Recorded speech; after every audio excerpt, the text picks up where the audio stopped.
It'll be all right. Got that. We'll live. You need to get a foot switch like me. I got a cough button. I got a butt. There, like that. I guess remember.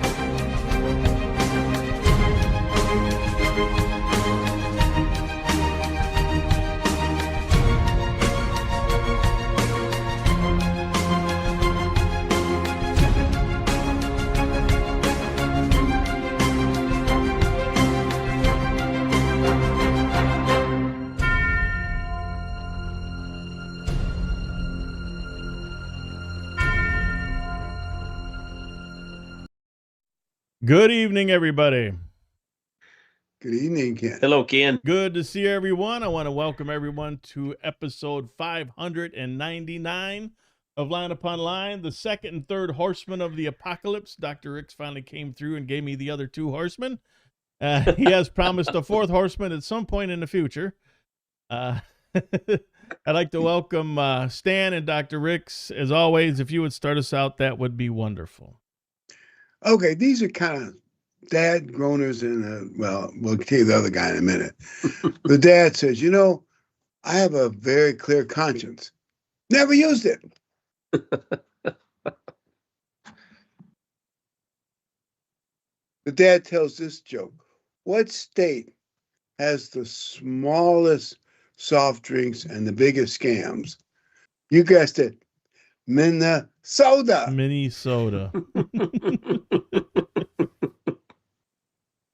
I kind of feel for the poor people of Minnesota that are stuck with their government. But anyway, I hear it's very lucrative to own a daycare center right now in Minnesota. the fewer kids, the better. The Right? fewer the better, yes. These are Jimmy Fallon quotes. He's kind of a dad of sorts. He says the federal government is thinking about starting something for long-range future weather forecasting. You know, because we're going to have future weather extremes according to the global warming people. And Jimmy says, can you think of anything worse when you combine government efficiency with weatherman accuracy? Oh, man. Just remember, when the weatherman says there's a 50% chance of snow, he cannot be wrong. That's true.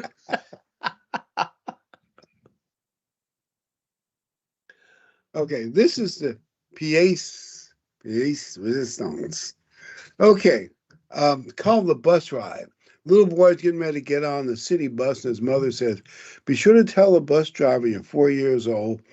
4-year-old kids get to ride free. So he gets on the bus. He tells the bus driver he's 4 years old. And the bus driver says, well, when will you be 6 years old? When I get off the bus.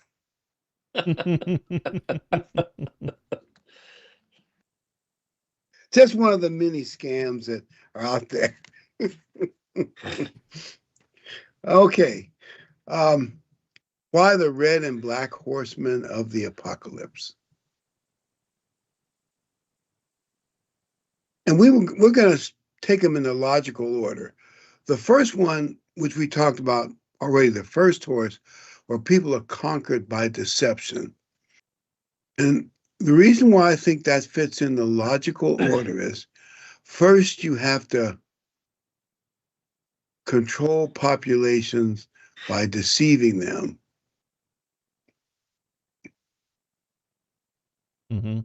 The master of deception They've is been Satan doing the that devil. forever. All them people that voted for Mamdani, the commie up there in New York, know all about being deceived. Oh man, he's throwing down he actually comes out and says that I'm a democratic socialist and I'm going to throw down individualism, frigid rugged individualism for the warmth of collectivism. You know, how's the word frigid fit into individualism? Explain that. Frigid. I guess we're all a bunch of cold individuals. Oh, I see. If you have love in your heart, you believe in communism and socialism. Right. Is that how it works? Yeah, that's right. Yeah, that's their mantra. So like bah humbug. Yeah. Has anybody ever thought, well, the 20th century was full of communism? Anybody looked at the history of communism? Oh, that didn't happen. Just ask them; they'll tell you. Yeah. Yeah. Actually, behind me, I have something called a Little Black Book of Communism. And this is in the 20th century, not what's happened since then. 100 million people have been killed by communist government. And I don't mean in warfare, I mean in their Policies. policies to enforce whatever they're doing. And anyone that doesn't agree, Right. Yep. and Well, starvation. You should look at some of the things they did in communist China and in Russia. Some weird government programs. This government is running everything, including agriculture. If they do something stupid, millions of people starve. I'm not making Right. this up. This is all the history. In China, and this was in the 1960s, 1961, 30 million Chinese died of starvation as a result of their policies Mm-hmm. in communist China. 30 million. I mean, Some people, that's the population of Texas. I mean, that's unbelievable. some nutball, and I think I might have started in Rush came with this theory of deep plowing because they could never keep up with American production of food, and we're going to all the problems they have. But he said, let's do deep planting. It didn't work. But since they control vast state farms, that means vast part of the agriculture was a failure. Think about you relying on government efficiency to feed you. Wow. I mean, it's just the book Atlas Shrugged just goes through all that kind of stuff just brilliantly. Yeah, the problem with communists is they always think that they've not done enough communism yet. If we just do more communism next time, it'll work. So but also the deception can also live a frenzy of hate of your enemy. And once you get the frenzy of hate going, then the second rider, the red horse, can appear galloping across the world bringing war. Because now that you hate certain other groups and maybe they hate you back, you got the prerequisites for a big time war. Jesus told one of the disciples when they asked him about that, about the time of the end, and he that was the first thing out of his mouth was to avoid deception. And I pondered this a little bit before the show that you begin.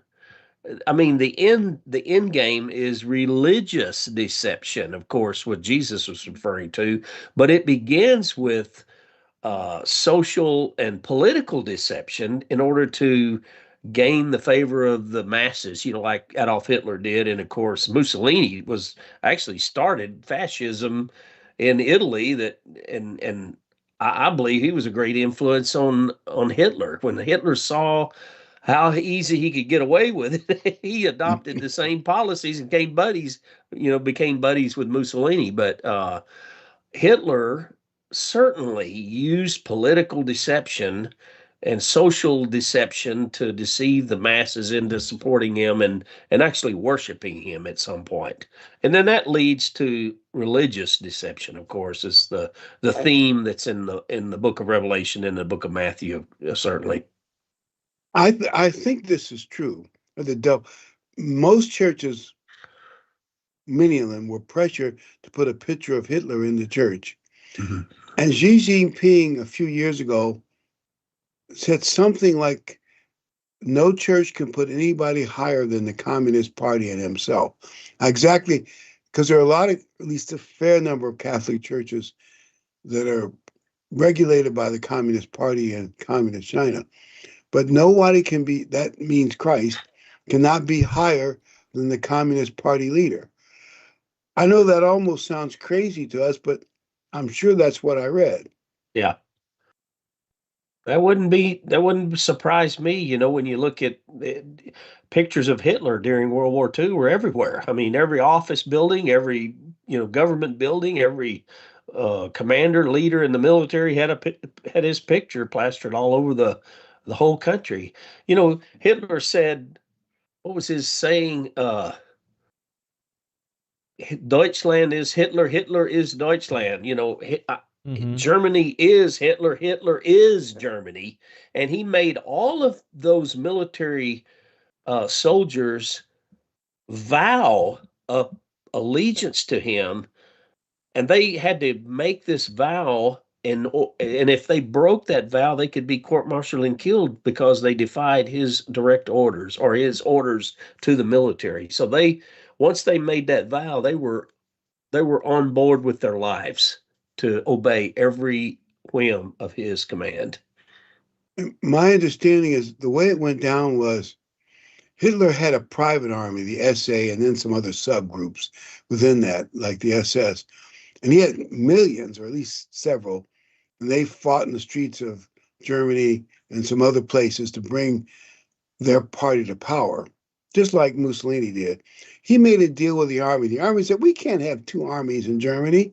So when he got political power, he agreed to, I guess, disavow the SA. Actually, he had the SA leader, Ernst Röhm, killed. And the army agreed to take a personal vow of allegiance to Hitler. I saw the ceremony they put on their big unit flags, and I thought, wow, what a compromise. So those Exactly. generals who later turned on Hitler, they couldn't claim total innocence. Exactly. I was just doing what I was ordered to do. And by the way, Stalin did the same. You'll find pictures of Stalin. He was deified in Russia.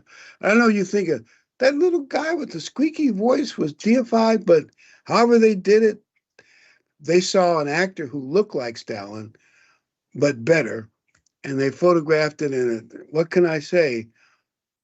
And I think it helped. When Hitler and Stalin got to war with each other, both sides had soldiers that were worshiping of the Eastern Front. It's unlike anything Americans have ever experienced. Yeah. And millions of them died. And they Millions of drummed up them died. hatred of each other Yeah. in a way that is, well, we're getting off. But the point is, war, hatred, and propaganda go together. Yep. Exactly. Your point. Ken, would you read the first scripture, Revelation 6, please? And there went out another horse that was red, and the power was given to him that sat thereon to take peace from the earth, and that they should kill one another, and there was given unto him a great sword. And when he had opened the third seal, I heard the third beast say, come and see. And I beheld, and lo, a black horse, and he that sat on him had a pair of balances in his hand. What we think is, and the commentators agree, the balance means food is precious and in short supply. Seems to indicate that, when it talks about the bread and the wine and the precious grains that are being meted out for a penny.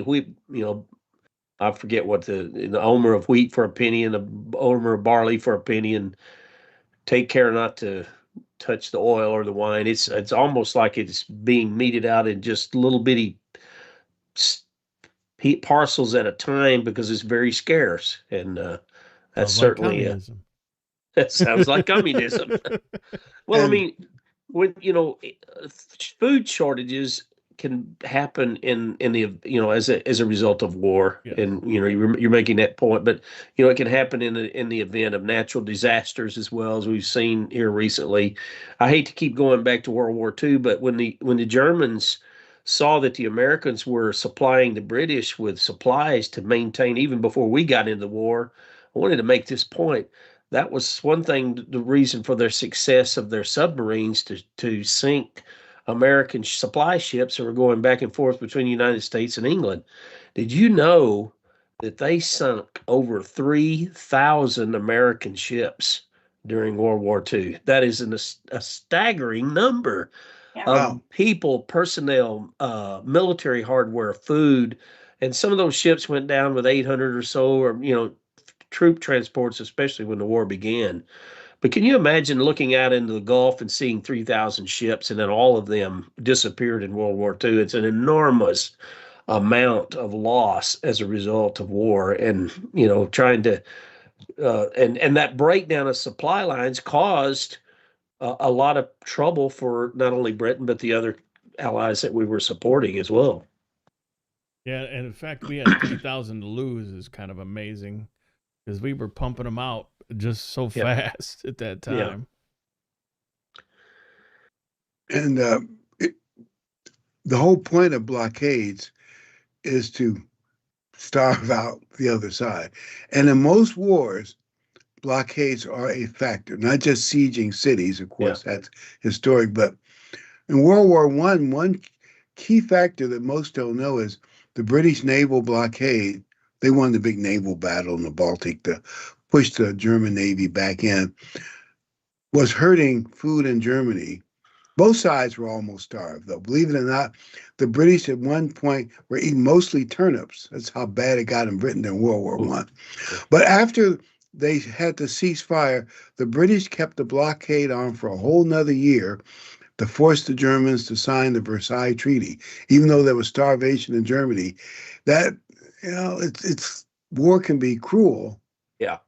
And that just adds, I realize World War II is kind of like World War One, second version and a bigger version, but and America's not totally innocent if you look at it this way. America did a submarine blockade of Japan, and American submarines were bigger, better, and at least some of them faster than the German submarines. So we probably did a better job of blockading Japan because we had air supremacy to go with it than the German submarines. We really hurt Japan with the last year or so of the war with submarines. And the Japanese, I think it was in Java where they invaded Java, and I think there was like 3 million people starved to death there in that city. I mean, in that country because of their occupation, as it were, and they just refused to. Their whole society broke down as a result of it. Yeah, it's a war and total war against total populations for total victory that's a cruel twist that came with the 20th century. And the most of the lives that were lost are civilian lives. They're not even the military personnel that, I mean, there are huge, obviously, losses in military, but the civilians were the vast majority of those, both in Europe, and those allied countries. And the irony of it is, it didn't really work. Hitler, as far as we know, they maybe can debate who did what, but when Hitler decided to carpet bomb the civilians in British cities, starting with London, to break the British spirit, so they signed a treaty that was, what the Germans wanted. It actually backfired. It did not. Now, Churchill's speeches had something to do with it, but in his appearance after the bombing in those cities, but it did not break the spirit of the British people. So that kind of bombing, it just killed people, but it didn't actually, that kind of warfare didn't actually work. It's kind of like 9/11 when it hit the United States. It was a shock. It was a awe, if you want to call it that, but it sort of unified the United States momentarily. We all came together as a nation for a change, dropped all of our, differences, and we were all of a sudden. It's like me and my brother can fight, but if you pick on my brother now, you got a battle on your hand. You're not going to mess with my family, and it sort of happened that way in the United States. It felt like to me that the country came together in ways that I hadn't seen in a long time, and it was short lived, but it really felt there was a wave of patriotism as a result. Maybe we're still feeling a little bit of that too. I don't know. Something that I remember from, I was in the ROTC and we had to go to Indian Town Gap for we call it officer basic training, even though we had a lot of ROTC stuff, but the thing that I remember when we did the platoon and attack, what shocked me, I guess I knew it, but when you see it, what you do is you try to lure the enemy into what they call literally a killing field. Yeah. And you have two big machine guns usually, and you sweep the field with these machine guns, and they use mortars too. And anyway, the tank was supposed to block some of that from working, but then they have weapons to stop the tanks too. But the point is, it's creating a killing field, and somehow that doesn't seem. You think of war as honorable, man against man, but really now with technology, it's setting up a killing field. Oh yeah. Yeah. Drones and missiles and remote, you know, bombs. I mean, that's where the results are the same, but the strategy has changed a bit and how they're going to do this. Yeah. I mean, they can shut down. They can use hackers to hack and shut down power grids and certain things, or EMPs, and they go about things different, but the result's always the same. If you shut down power, killed a web for a big enough area, you could starve people. Mm-hmm. That's one of the big reasons why Netanyahu is meeting Trump at Mar-a-Lago, is because Iran is building these ballistic missiles again that can actually fly 1,250 miles inside and reach inside the borders of Israel. And they claim that if they have enough of them, they can, and this is reported today, it's very new to me, but that they could overcome their Iron Dome defense system with enough ballistic missiles that they would overpower their Iron Dome system. So there's a lot of tension there. Trump seems to indicate that he's going to deal with Iran if they continue down this road. And, we've obliterated some of their sites and they're building in new places. And he claims that if they're going to continue that, we're going to obliterate those sites. So here you got this saber rattling between United States and Iran and Israel in the middle. It could be, things could turn dicey if that, escalates. And certainly that's not the only place on earth that could happen. I think Trump is trying to maintain peace and order, which is what the major power in the world should do. But that's may not always work. Yeah. I just want to let you know we are almost a half hour in and we've only gotten one verse down. Well, we're going I to know start we're enjoying. talking fast. know we're enjoying the back and forth, but we might want to read a few more of these and kind of. Yeah. By the way, the red horse is red because of the blood and war. I guess that's real obvious, isn't it? Right. Would you read the next scripture, Ken, please? Sure. Tell us, when will these things be, and what will be the sign of your coming and the end of the age? Take heed that no one deceives you. Could you read verse 6 also? And you will hear of wars and rumors of wars. See that you are not troubled, for all these things must come to pass, but the end is not yet. I want to emphasize the expression, the end is not yet. It seems what's probable is that wars and restarting old wars and old feuds and all kinds of things, the devil will get him, he likes killing people. He'll get it all stirred up again. But this won't be exactly when Christ comes back. Maybe be the early part of the tribulation. There'll be probably a 3 or 4 year period before the man of sin actually sits in the temple in Jerusalem, claiming himself to be God and the ruler of the world. So before that, we may have a series of wars and false peaces. Right now, there are 56 conflicts globally. Wow. There's 56 armed conflicts globally. I think you make a good point there, Dr. Ricks, that wars have come and gone since, I was born in 1961. And they've not been global wars, like we had World War I and World War II, but you could be lulled into a sort of a trance of, oh, well, that's another war way over there. It doesn't involve me, so what do I care? In a couple of years, it'll be over with, and we'll be on to another war. I believe you can get this sense of being lulled to sleep about wars that are costing hundreds and thousands of lives, and not be watching for the one that the Bible obviously here is speaking of. He makes a couple of good, Jesus makes a great point here that we're not to be troubled about these things. We're not to, personally as Hold on. Christians, we're not to be overwhelmed with trouble about those things, but we are to be watching and being aware and have our hand on the pulse of the world conditions. You know, we're in a state now where we have, like I said, there's 56 right now armed conflicts. You got China, Taiwan. I thought Maduro was. I didn't know Maduro was going to collapse so fast, but he's like, Me I neither. want to talk now. Quit blowing Yeah. up all my dope, man. So is Maduro showing signs of he's going to cooperate? Yeah, Yeah. he wants to He's- talk. All of a sudden, we need to talk. yeah.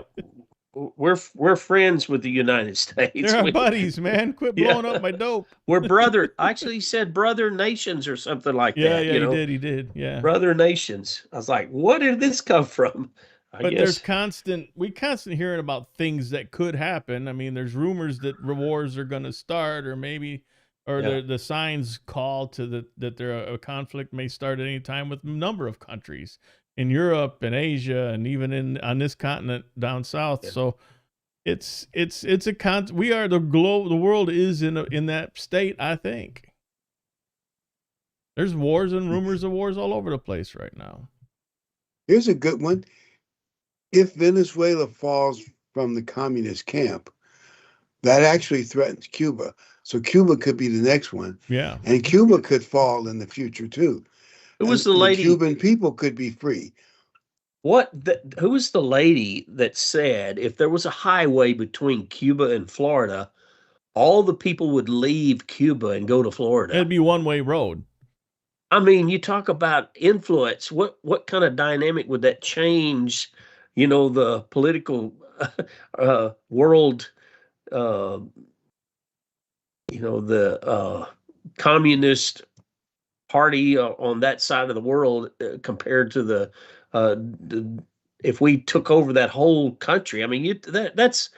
I wish there was a highway there so those people could get out. I remember I went to a convention one time in Florida. It was a concrete association convention back in the it was 19 around the year 2000 maybe, or early, a little bit earlier than that. There was a guy there that was very eloquent. He was from Cuba, and he couldn't stand Castro. He hated him. He wanted him out of that country so those people could go back to the country that they had when he was a young man. And he had moved to Miami, had a great, wonderful business, but he longed for his country to be at peace once again. Cuba was a beautiful. Could be the country. next thing to fall. We'll see. King, could you read 24, 7, and 8, please?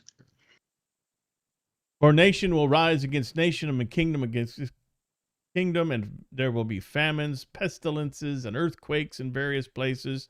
All these are the beginning of sorrows. And I always think of that as large, vast kingdoms. Like in World War I, they had the Ottoman Empire, the Austrian Empire, the German Empire, the Russian Empire, and I probably forgot about a couple others. The British Empire were all at war. And actually, most of those empires didn't survive the war. And even Great Britain, the ultimate winner, financially, it was a disaster for Britain, would you believe? Yeah. And in some ways, you could argue that France was the biggest loser.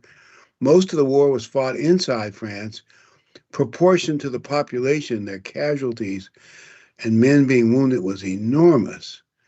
You could argue France would take a generation or two to recover from World War I, even though they were winners. See, like Satan loves that. Everybody loses. Yeah.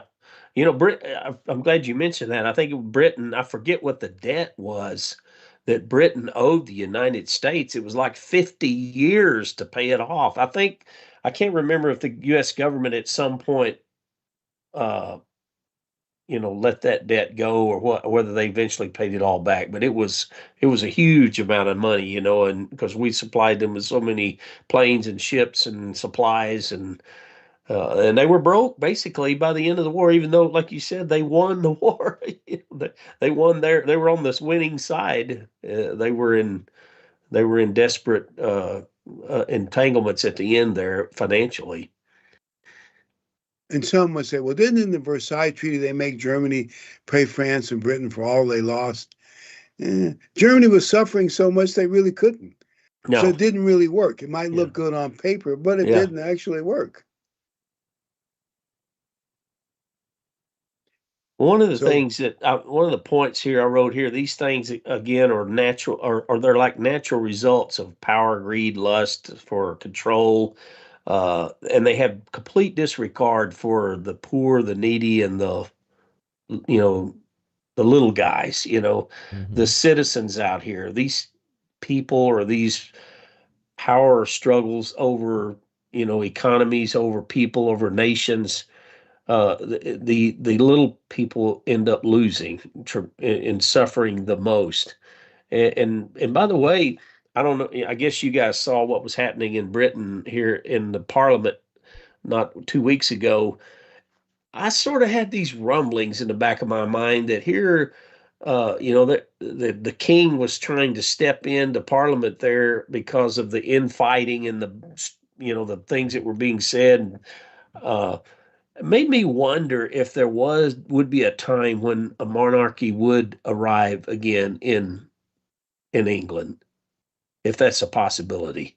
There's sort of a symbolic figure now, but what if they were to return to a monarchy, and maybe some of these, given the fact that this scripture here talks about kingdoms, would some of these nations return to a monarchy because they're sick of their infighting within their own government, their parliaments, and their democratic structure that exists, especially in England when they're so vivid and so vocal about it. In the United States, maybe that's a possibility in the future. one thing about the British, I actually got to be in the hall with all those famous British debates about policy. It's really small. They're close to each other where they argue and fight and rant and rave.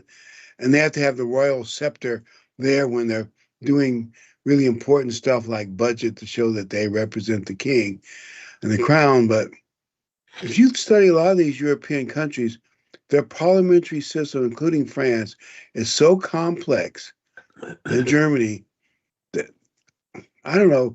I think it would discourage citizens. We vote this way, but the government still does what they want. We Yeah, vote that way. It's so complex. Some of them have 6 or 7 active political parties. yeah. It's like democracy, at least the way they run it, could be frustrating. Well, it's like trying to make a move, like we said before the show, trying to get the United States government to move one direction or the other could be terribly frustrating here in the United States, to try to get some movement in any policy, whether it be financial, whether it be in the medical industry. That frustrates me because I've had to deal with a lot of that in the last couple of years. And just it's a bureaucratic nightmare. Well, I've joked about the famous line is, "I'll get right back to you," or "I'll get back to you later about that." Because it's so difficult to make these behemoths move one direction or another. By the way, in the dark days of World War I think it was May 1940, the parliament was so fed up with Chamberlain, and he just failed in Norway, and I'm going to all the details, but they voted him out. But because they're in the middle of a war and bad things happening, they thought this is not the time to have an election. So the king was going to choose the next prime minister. There were 2 choices, one guy who really wanted to sell out to Germany, and Churchill. And obviously, the king made the right choice. Yeah. There's probably a long debate about why he did that. Hmm. But Churchill was the man who turned things around. Yeah. He at least gave them the will to keep fighting, Mm-hmm. and I think it is sort of instilled in their national will anyway.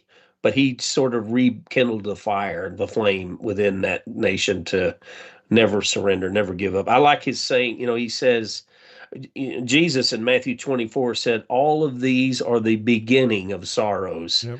It reminded me of something Churchill said. He said, this is not the end when they invaded the coast there in Normandy, Normandy. when the Americans invaded that great invasion on June the 6th, 1940, what was that, 1942 or 44.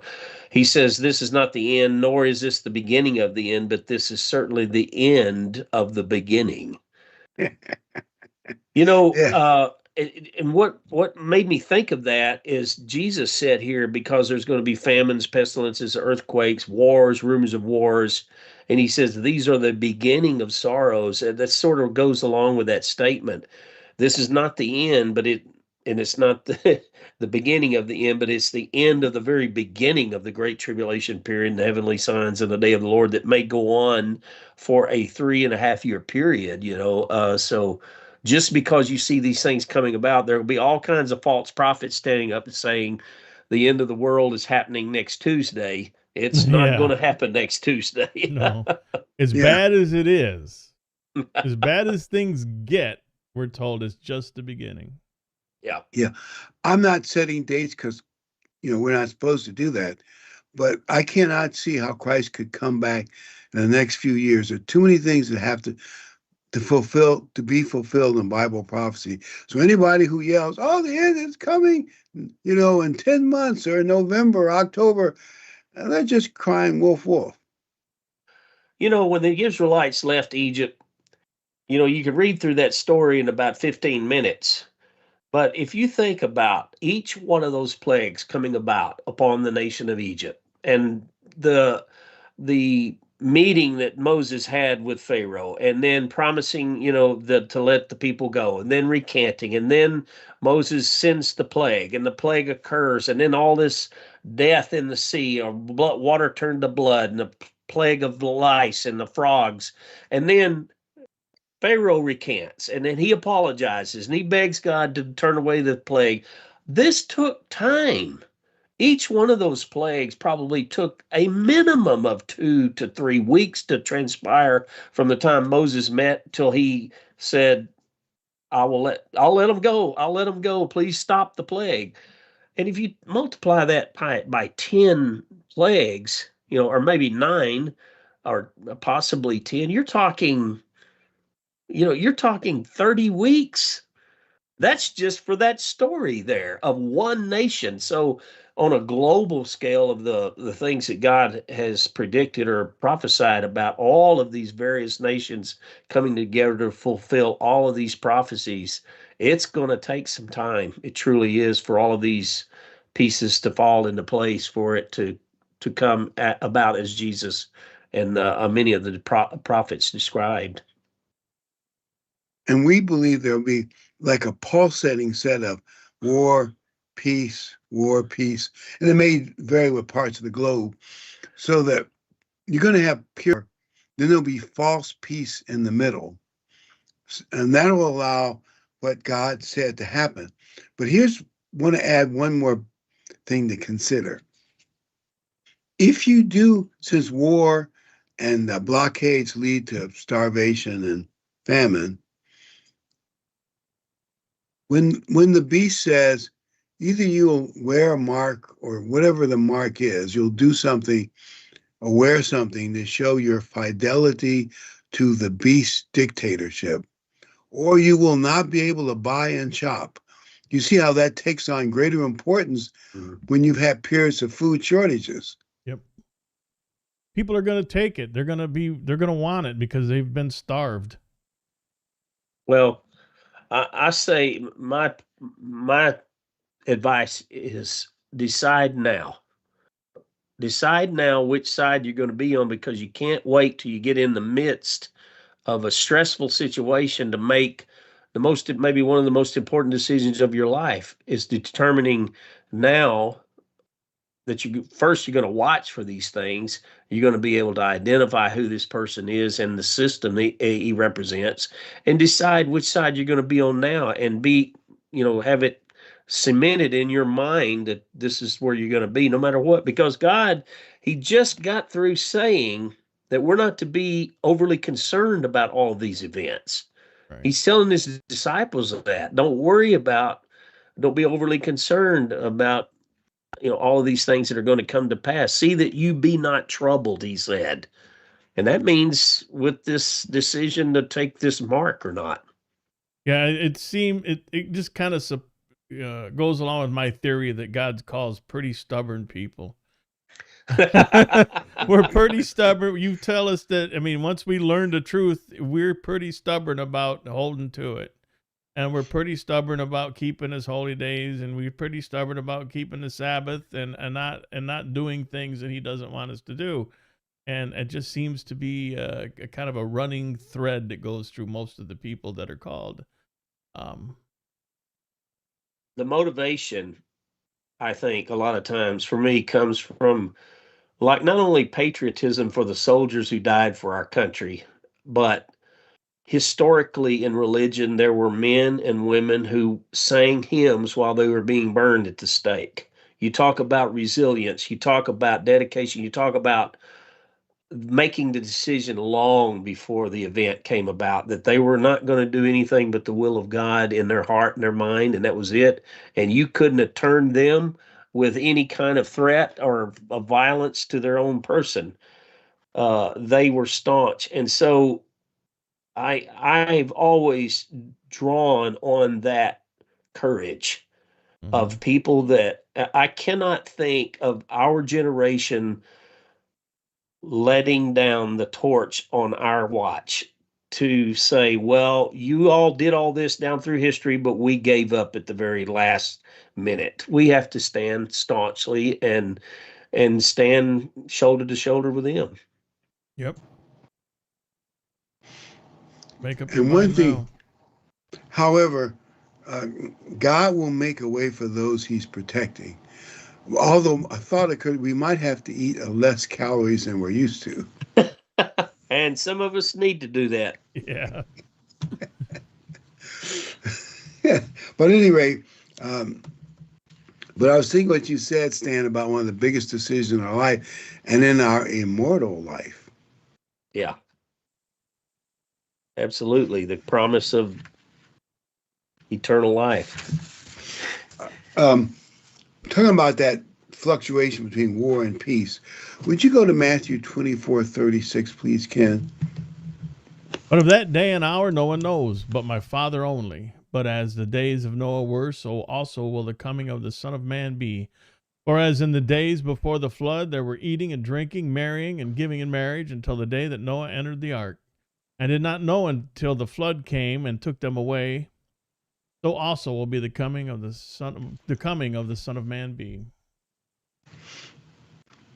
And war with high-tech weapons, war can be unleashed speedily. So they did not know because they don't know the Bible. But if we learn Bible and Bible prophecy, we will not be caught off guard, will not be mentally easily manipulated because we will see it coming. Life goes on. He's simply saying here in this scripture here, seemingly, uninterrupted, we go along, we become accustomed with I guess you become accustomed with the perils of the news, of war, of crime, of divorce, of the job market, the economy, whatever it might be. And people have a tendency to sort of slump away back into their own lives. But what happens when it's not enough or it falls short? I use the example of someone who's on a fixed income and all of a sudden the price of food goes up, exponentially. Like what's happening in Iran right now. They say the food prices are 70% higher than what they were because of the revolution that's taking place in Iran. But life is going on even in those circumstances. As long as you got enough to get by on, you're not really concerned. But if it falls short of that, then people are going to be like the folks down in Katrina when the hurricane hit down there. In 24 hours without food, shelter, water, they turned almost into savage existence. that could very well happen in the United States and other places around the world. Yeah, and look how long it took. It took no time at all. No, no time. Could you imagine Oh, that in nation throughout a nation or a continent? What would happen? I mean, how fast would people turn on each other? Savagery. Yeah. Yep. Yeah. There's several books out about that. I've read, sort of novels. What happens when things break down, and it sort of systematically goes through, the.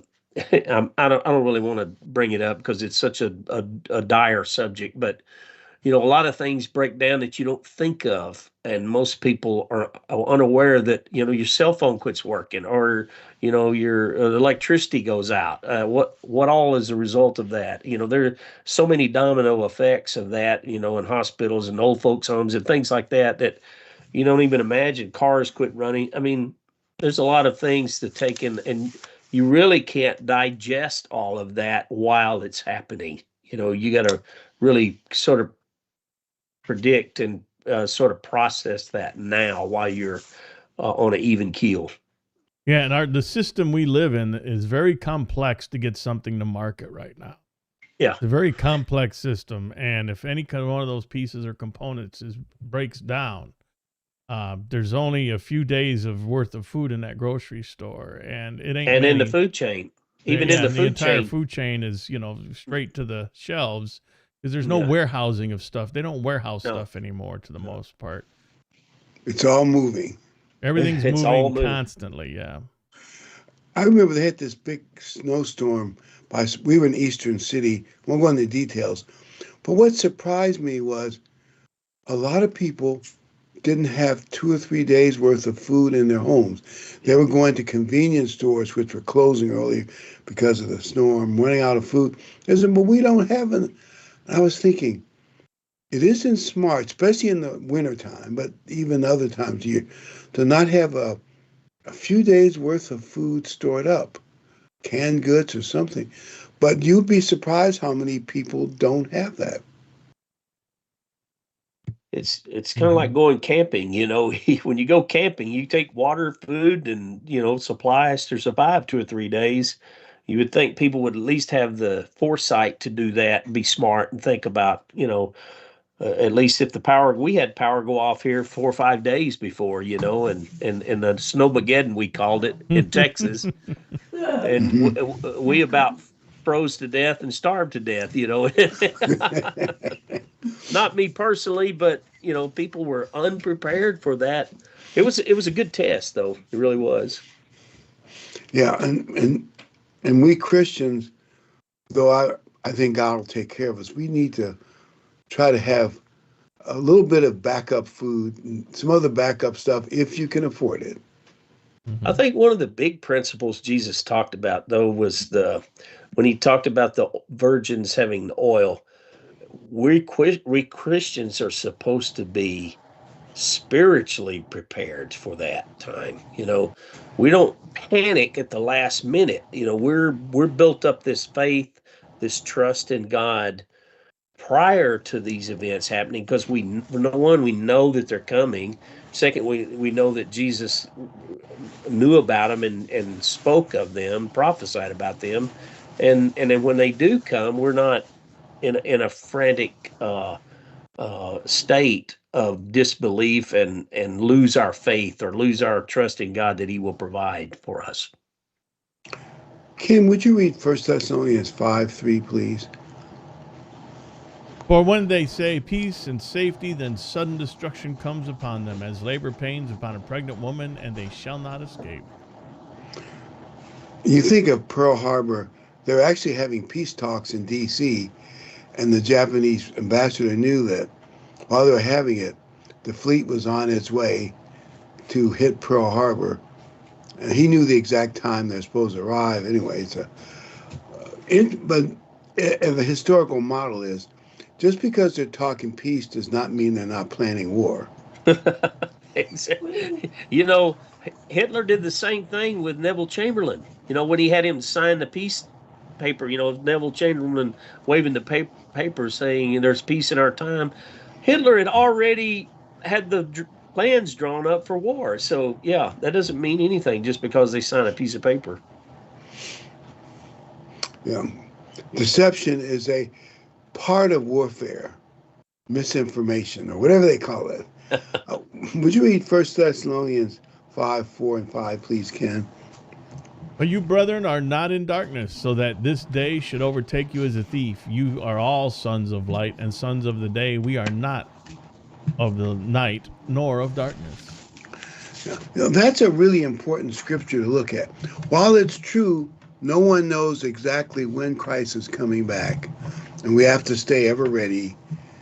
But I really believe God expects Christians to be sophisticated users of prophecy. Yep. Well put. Yeah.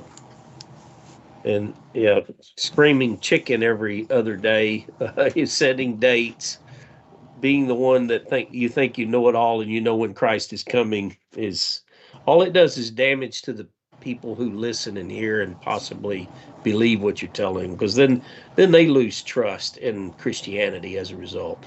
Is it And burn them Hagee's out. built an entire, church on that. That's all he talks about. At least he lived, Yeah. 25 years ago. Well, last time I watched him. Yeah. It's like, remember the story where Chicken Little says, the sky is falling, the sky is falling. Yeah. Or crying wolf, wolf. And that'll just burn people out. And then they really will be caught off guard when something does happen. Yeah. So there are churches that, because they've been burned so much, they will not preach prophecy. Mm. You realize that's problematic too. Yeah. That's the other extreme. How do you ignore about a third of the Bible, that deals with prophecy, or maybe even more than that? I think it's it been said that there's about a third of the Bible is prophecy, something along that lines. I mean, you're going to rip that out of the Bible and throw it away because you're afraid of making a mistake someone else made in the past. You got to look at those scriptures and and carefully evaluate them. You can make an argument that you can't really preach the gospel without prophecy, because why are certain events likely to happen? Because of sin and rebellion against God. I mean, that's part of the gospel message. Well, you got to have prophecy about what God's going to do about it. It's part of the message. How do you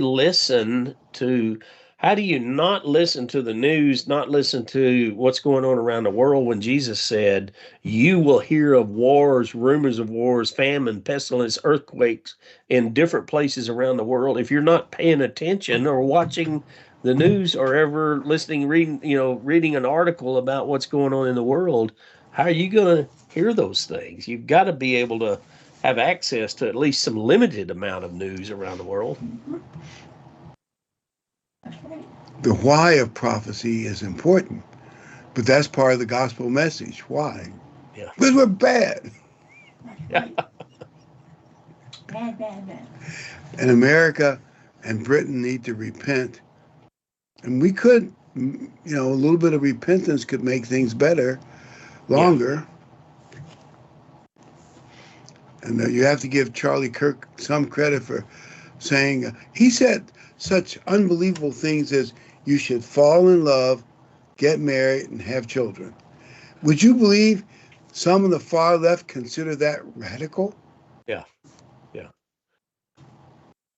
I heard a Democrat today being interviewed, and he said if the Democrats of the 1970s were to be alive today, resurrected today, and were running for their party, they would be considered, too far right. Oh, yes. Absolutely. They'd be run out on a rail. They wouldn't even be able to exist in their own party because they would be so out of touch with where they are today. Yeah. And the gospel message is you have to follow God's ways or else. Exactly. And famine is an ominous and dark and bleak and scary word. We could pass over Ezekiel 4:16 and 17, but for those who read it, it's a scripture about when the city of Jerusalem was blockaded or under siege, and how horrible food shortages and famine is. But that's pretty obvious, and and that's why these things are important, because some of that is going to happen somewhere in the future. Yeah. We want to be on God's side when it happens. Yep. Well, if you read the end of that verse, it says they wasted away because of their iniquity. That's the reason why. If you're close to God, you're following God's commands, you're obedient, subservient to Him. God is He's promised His protection to His people. There will be those that may have to suffer martyrdom, but those are going to be of God's choosing. This is for the vast majority of people who believe and trust in God. And that's Ezekiel 4:16 and 17 about wasting away because of their iniquities. Yeah, the thing about prophecy is there's a why that people don't know. And if you don't talk about prophecy, you can't emphasize the why, which is a big part of the message. Kim, would you read Lamentations 5:10, please?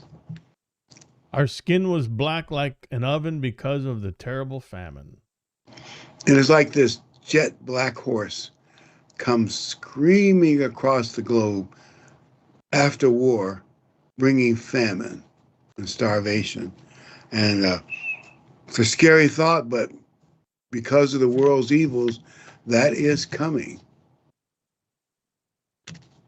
Yep. And as I said before, it's an automatic result of the behavior of mankind. Not that God is sending these things upon man and it's His. I mean, God is going to send judgment upon the world, but a lot of this is a result of what man is doing to himself and Exactly. to his own nation. Exactly. All this stuff, if we bring it on about ourselves, regardless, it's just the nature of man. Yeah. Yeah, people are. There's just all kinds of schisms that could bring up future wars. But wars lead to shortages of food, oil. By the way, do you know that fertilizer is made out of petrochemicals? So if you have a blockade of oil and other chemicals, you could have a shortage of fertilizer, which means the next crop is going to be short. Mm-hmm. And that, you think about the Irish potato famine. You know, they a one shortage of a crop caused devastation for the whole nation. You know, oil runs tractors, and pesticides are made out of oil products, and herbicides are out of oil products. So there's a lot of things that have that are in that formula for modern, gardening and modern big farms and gardens like that. So it would certainly, roll downhill as far as the effects would be concerned if there were a cut in supply of oil. And keeping our oil underground, which is what liberals want, and undeveloped, is stupid. Yep. It's just, I mean, tap it. When you need to cut the flow, you can cut the flow back. When you need to increase it, you can increase it. Right. But they blocked some oil wells so they couldn't be turned back on easily. I thought, well, that's just stupid.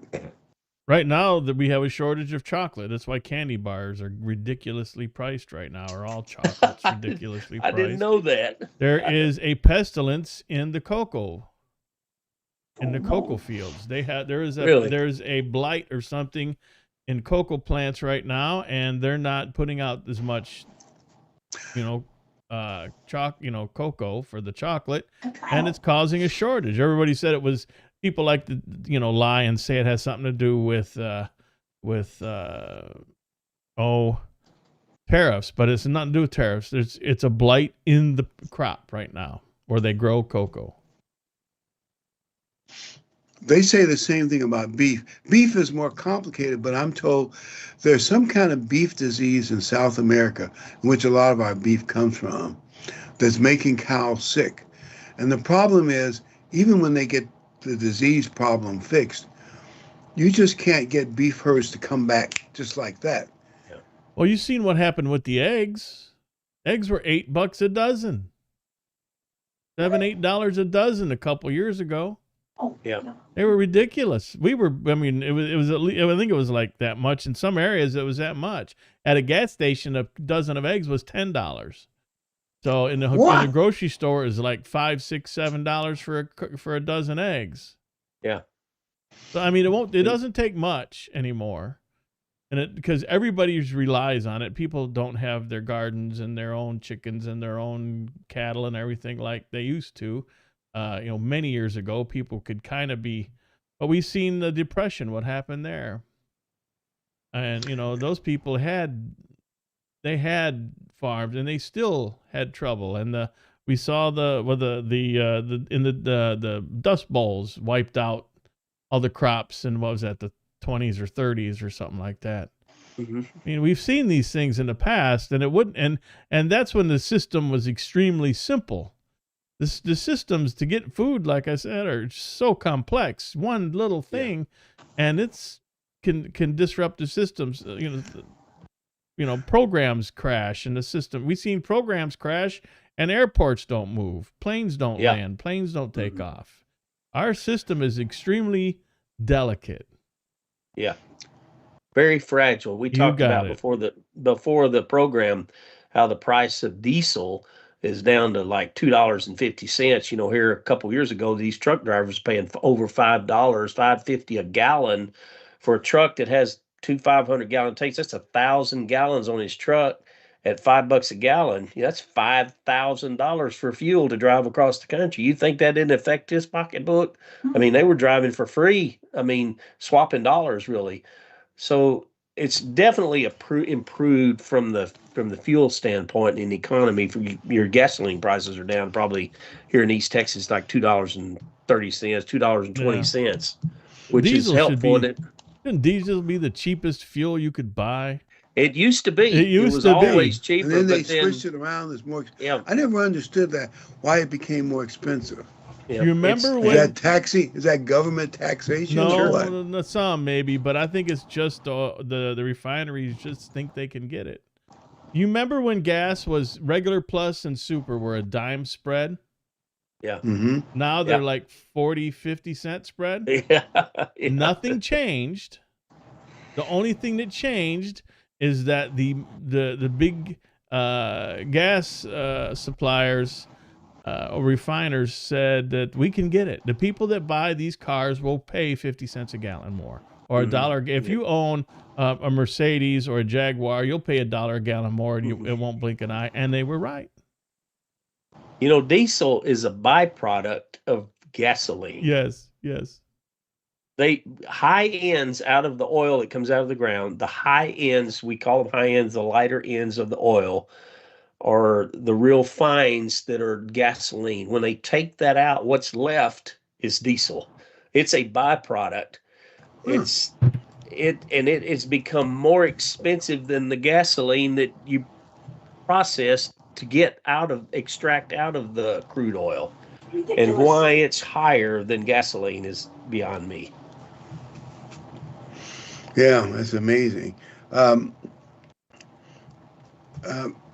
One thing is, there used to be around big cities, the farmers and ranchers supplied them most of their food and beef. So it was like regional. Mm-hmm. And so breakdowns, it couldn't affect the whole country so suddenly, but now that's not true so much. So we're very vulnerable. And I would just tell people, stay close to God. He'll take care of you.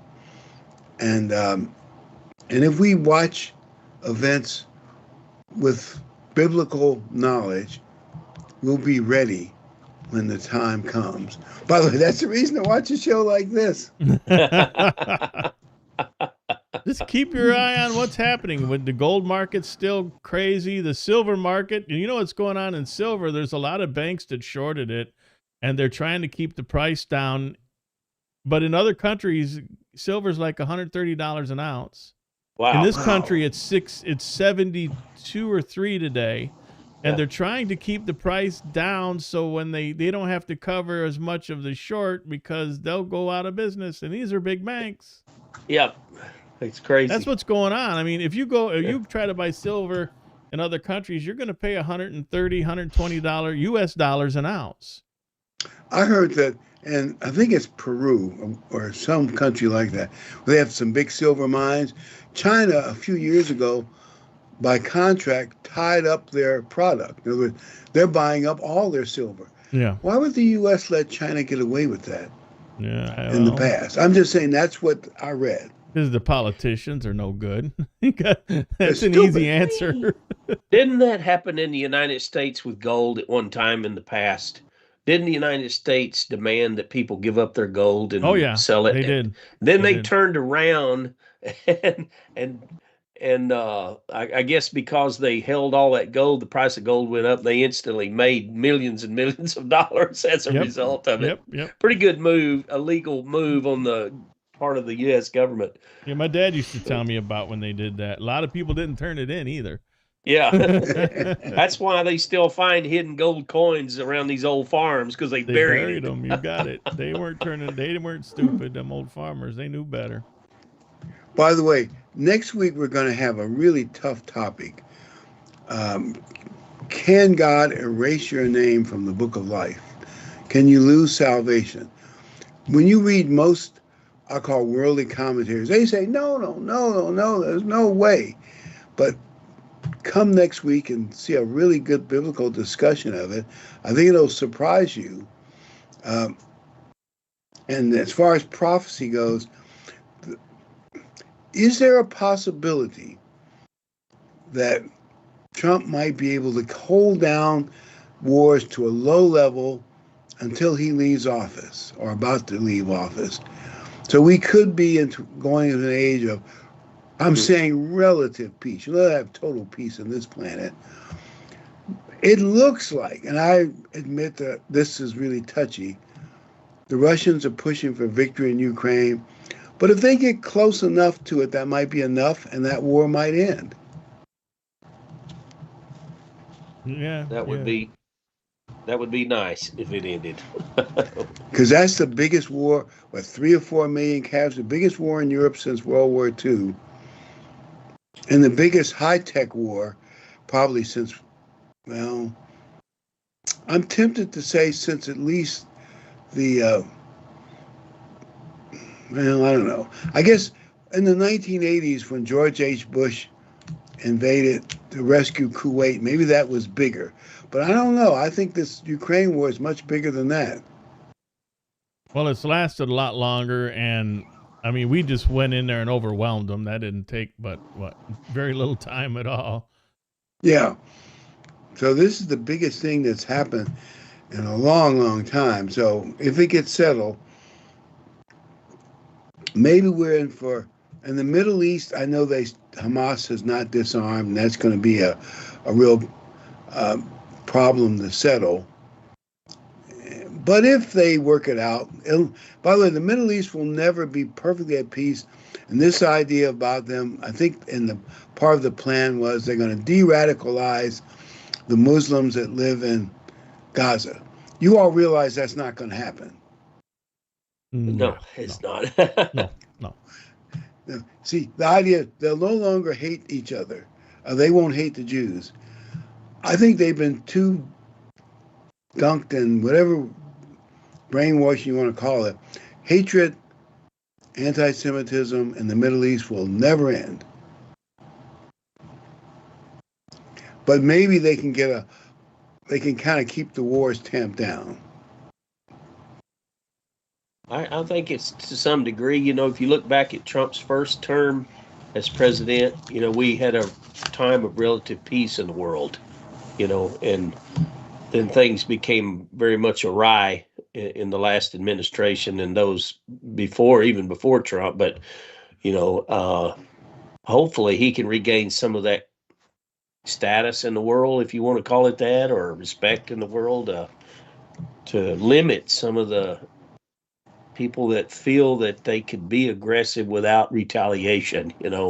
I think Trump's put an end to that kind of ideology. He's not afraid to retaliate and retaliate swiftly and very precise. So hopefully, that will gain some respect once again on the world scene, and these guys won't be so tempted to think they can get away with some of the things that they've gotten away with in the past. And also, Trump is a finance major. He graduated from Ivy League school with some high rank in finance, and he's been it all his life. He knows how to put sanctions that really bite Yeah. Yeah. and adjust them accordingly. And I think countries know that. And so it'll give him a little more clout without having to go to war. Um, there are people who say, but no one knows for sure, and I guess the devil is still going to be a factor, but that as long as Trump is there, China may want to invade Taiwan, and they may threaten them, try to pressure them to give in without a war, which I'm sure they will try that. And they're working hard at it. But they won't invade as long as Trump's in office. We'll see. I doubt it. Because the good thing about Trump is he says crazy things sometimes. Like when he ran the first time, he says, we have nuclear weapons. Why don't we ever use them? You see, they don't know if he's really that crazy or if he's just talking. They don't know. There's a little in the back of their head, well, maybe he is crazy enough to do this. Or, maybe he's just, to me, Trump is just playing these people, to make them think that he's not going to pull it. But you never know. And that's what he wants them to think. You never know. And there was the time when Trump had a meeting with somebody in, I forget what country it was. Where did one Afghanistan, where we pulled out of.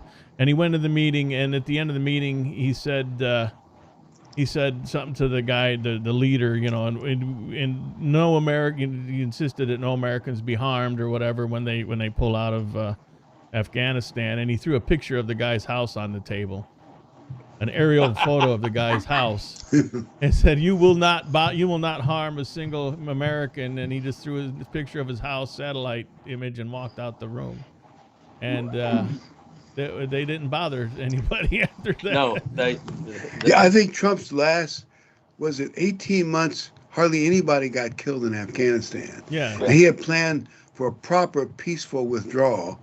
But needless to say, they stole the 2020 election, and that's one of the big screw-ups that let the world know that America was weak with a weak administration. But I'm not saying for sure. But if we do have 2 or 3 years of relative peace, that means the end has to be several years beyond that. I'm just saying, whatever you do, watch world events, but don't get too crazy thinking. Some guys on there, I've seen several people said 2026 is going to be the end.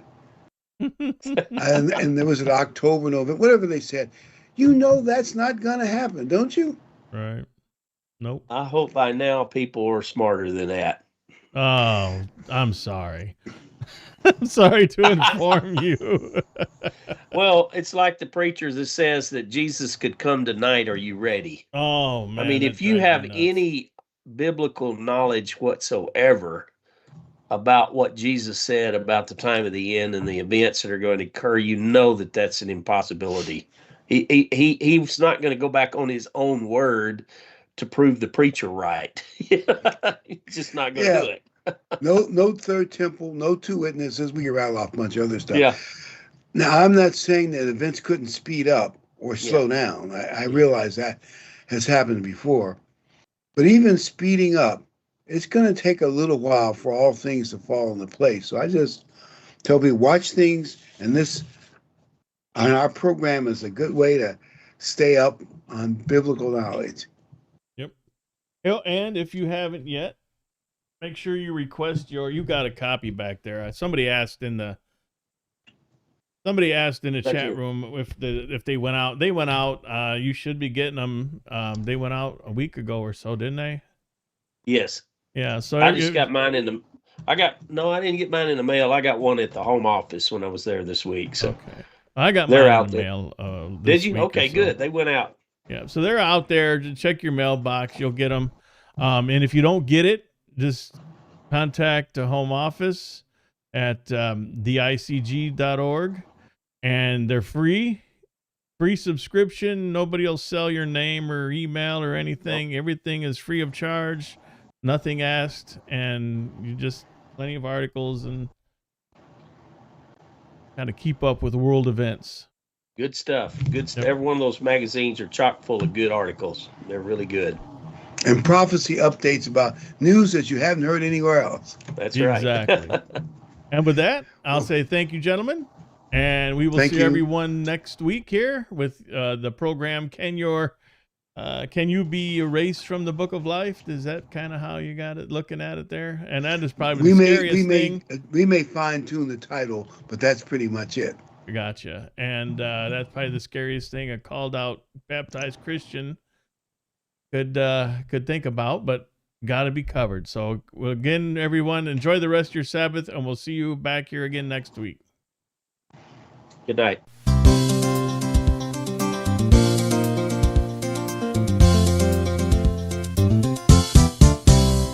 We're happy you could make it, and so glad you are here, and hope that we've been able to make God's word more clear.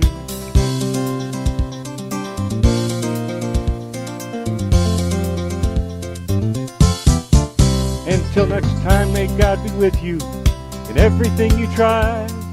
But for now, till next week, we have to say goodbye.